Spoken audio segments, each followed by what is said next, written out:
Hello, I'm Willie from the Ozarks, and we're ready for our June the 9th lesson in A Course in Miracles workbook for students. We're reading from the original edition, lesson 160. I am at home. Fear is the stranger here. I am at home. Love is at home. I am at home. Fear is the stranger here. Stranger is the illusion here. Fear is a stranger to the ways of love. Identify with fear, and you will be a stranger to yourself, and thus you are unknown to you. What is yourself remains an alien to the part of you which thinks that it is real, but different from yourself.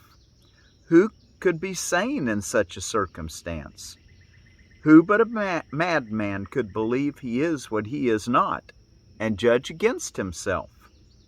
There is a stranger in our midst who comes from an idea so foreign to the truth he speaks a different language, looks upon a world truth does not know, and understands what truth regards as senseless. Understands what truth regards as senseless. Stranger yet, he does not recognize to whom he comes, and yet remains his home. And yet maintains his home belongs to him, while he is alien now who is at home. Let's read that again. Stranger yet, he does not recognize to whom he comes, and yet maintains his home belongs to him, while he is alien now who is at home. And yet how easy it would be to say, this is my home. Here I belong, and will not leave because a madman says I must. What reason is there for not saying this? What could the reason be except that you have asked this stranger in to take your place and let you be a stranger to yourself? No one would let himself be dispossessed so needlessly unless he thought there was another home more suited to his tastes. Who is the stranger? Who is the stranger? Is it fear, or you that is unsuited to the home which God provided for his Son?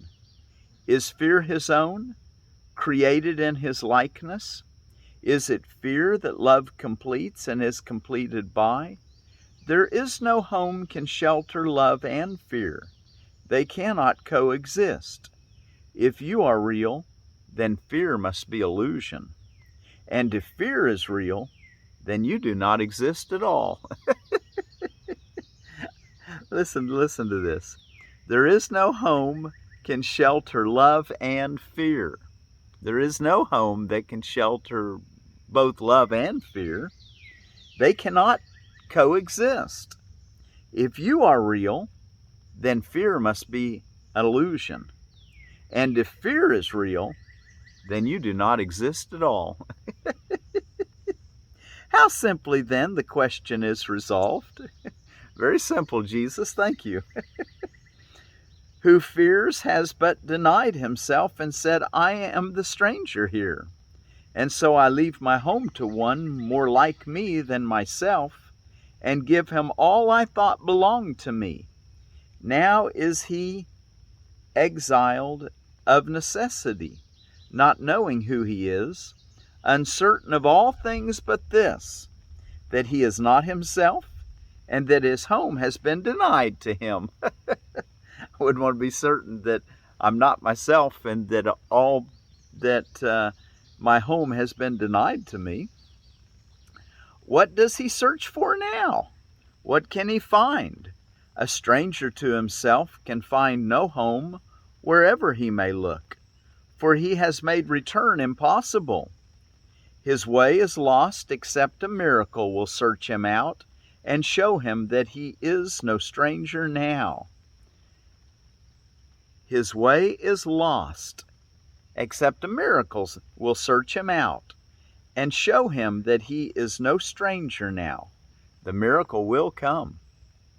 For in his home his self remains.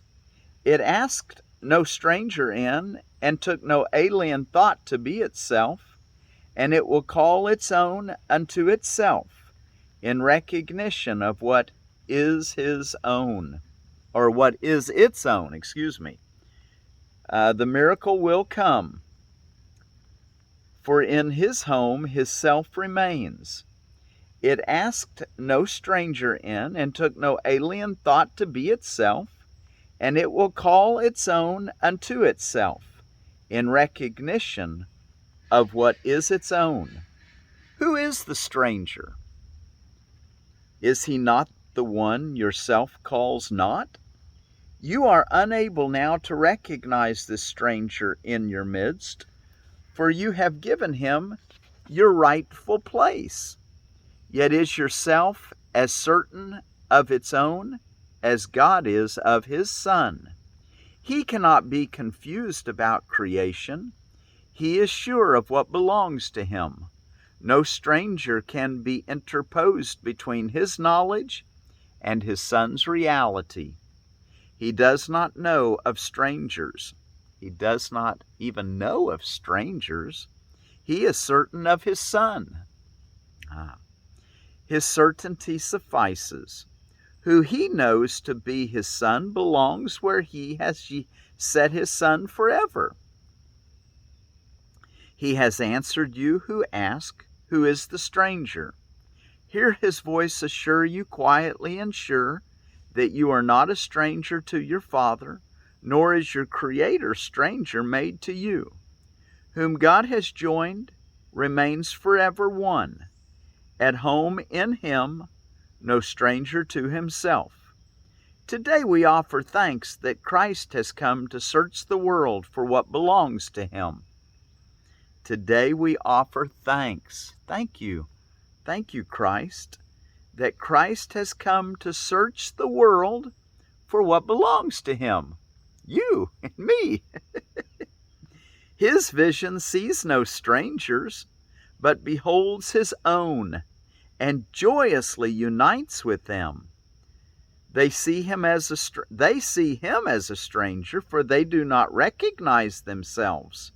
Yet as they give him welcome, they remember. And he leads them gently home again, where they belong. Not one does he forget, not one he fails to give to you. Not one does he forget, not one he fails to give you to remember, that your home may be complete and perfect as it was established. He has not forgotten you, but you will not remember him until you look on all as he does. You won't remember Christ until you look on all as he does. There are no strangers. We're all brothers. Who denies his brother is denying him, and thus refusing to accept the gift of sight by which his self is clearly recognized, his home remembered, and salvation come. Isn't that beautiful? Who denies his brother is denying his Creator, God. Who denies his brother is denying him, and thus refusing to accept the gift of sight, by which his self is clearly recognized, his home remembered, and salvation come. All right, so let's don't see any strangers. Let's see our brothers and our sisters, but let's look at everyone through the eyes of Christ. Why? So that we can remember our home and that salvation has come.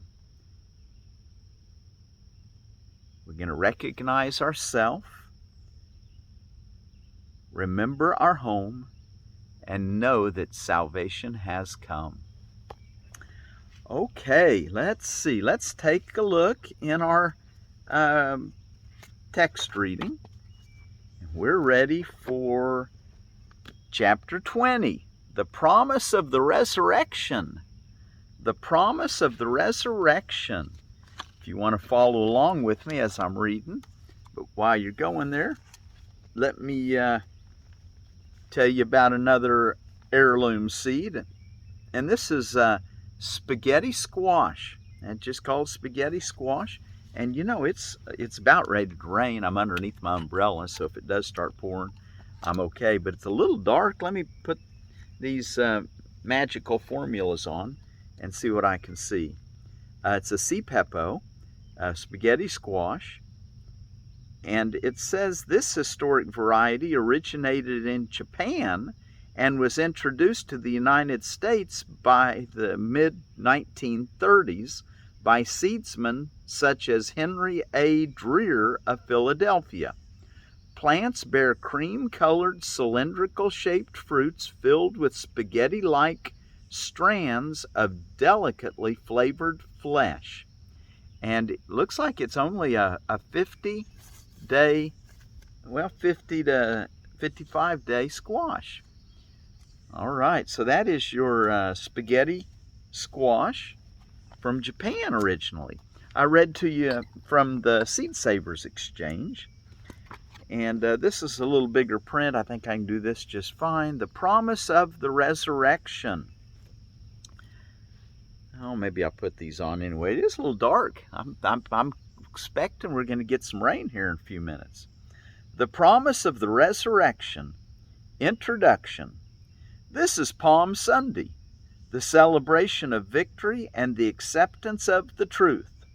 Let us not spend this holy week brooding on the crucifixion of God's Son, but happily in the celebration of His release. For Easter is the sign of peace, not pain. For Easter is the sign of peace, not pain. A slain Christ has no meaning, but a risen Christ becomes the symbol of the Son of God's forgiveness of Himself, the sign He looks upon Himself as healed and whole. Wow. The Holy Week, Section 2. This week begins with palms and ends with lilies. The white and holy sign the Son of God is innocent.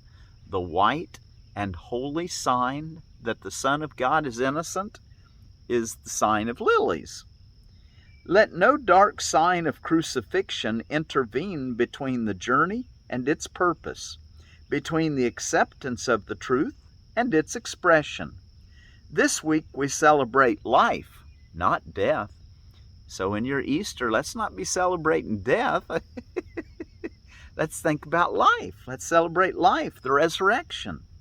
And we honor the perfect purity of the Son of God and not His sins. Offer each other the gift of lilies, not the crown of thorns, the gift of love and not the gift of fear. Offer each other the gift of lilies, your forgiveness, and not the crown of thorns, no condemnation. Don't crucify your brothers and sisters. You want to give them the gift of love and not the gift, and that gift is in quotes because it is no gift when you give someone the gift of fear. You stand beside each other, thorns in one hand and lilies in the other, uncertain which to give. Join now with me and throw away the thorns, offering the lilies to replace them. This Easter I would have the gift of your forgiveness offered to you, to me, and returned by me to you. Paragraph 3. We cannot be united in crucifixion and in death. We cannot be united in crucifixion and in death. Nor can the resurrection be complete till your forgiveness rests on Christ along with mine. A week is short, and yet this Holy Week is the symbol of the whole journey of the Son of God. The whole journey the Son of God has undertaken. Let's read that again. We cannot be united in crucifixion and in death, nor can the resurrection be complete till your forgiveness rests on Christ along with mine. A week is short, and yet this Holy Week is the symbol of the whole journey the Son of God has undertaken. A week is short, but it's a symbol of the whole journey from the cross to the resurrection. He started with the sign of victory, the promise of the resurrection already given him. Okay, he's saying he started with the sign of victory, the promise of the resurrection already given him. Let him not wander into the temptation of crucifixion and delay him there. Help him to go in peace beyond it, with the light of his own innocence lighting his way to his redemption and release. Hold him not back with thorns and nails when his redemption is so near, but let the whiteness of your shining gift of lilies speed him on his way to resurrection. Wow, this is the way we want to see our brothers and sisters, as innocent. And the last paragraph we're going to read today, 4. Easter is not the celebration of the cost of sin, but of its end. If you see glimpses of the face of Christ behind the veil looking between the snow-white petals of the lilies you have received and given as your gift, you will behold each other's face and recognize it. I think that deserves a second reading. Easter is not the celebration of the cost of sin, but of its end. Okay? Of sin's end. If you see glimpses of the face of Christ behind the veil, looking between the snow-white petals of the lilies you have received and given as your gift, you will behold each other's face and recognize it. I was a stranger, and you took me in, not knowing who I was. I was a stranger, and you took me in, not knowing who I was. Yet for your gift of lilies you will know. In your forgiveness of this stranger, alien to you, and yet your ancient friend, lie his release and your redemption with him. The time of Easter is a time of joy and not of mourning. Look on your risen friend and celebrate his holiness along with me. Look on your risen friend and celebrate his holiness along with me. For Easter is the time of your salvation along with mine. The symbol of resurrection, of setting the crucifixion in the past and recognizing that we're going to see the Christ as we offer each other forgiveness, as we see him through the symbol of the lilies, the snow white offering of their oneness with God. And we're going to awaken as we see that in our brothers and sisters. Okay, well, that's the beginning of the promise of the resurrection. Now let's go take one look again at our lesson for today, lesson 160. I am at home. Fear is the stranger here. Settle into that realization that you're home in love, in the resurrection of the Christ, and that you don't know any strangers, that you're not a stranger to love. You're at home. It's fear that's the stranger here. So tell yourself often today, I am at home. Fear is the stranger here. Be sure to do your 2 extended periods in the morning and in the evening. And throughout the day as the hour chimes today, tell yourself often, I am at home. Fear is the stranger here. And thank you all so much for joining me on this journey today, where we're recognizing that we are at home and that we're safe in the arms of God. So until tomorrow, I am at home. Fear is the stranger here.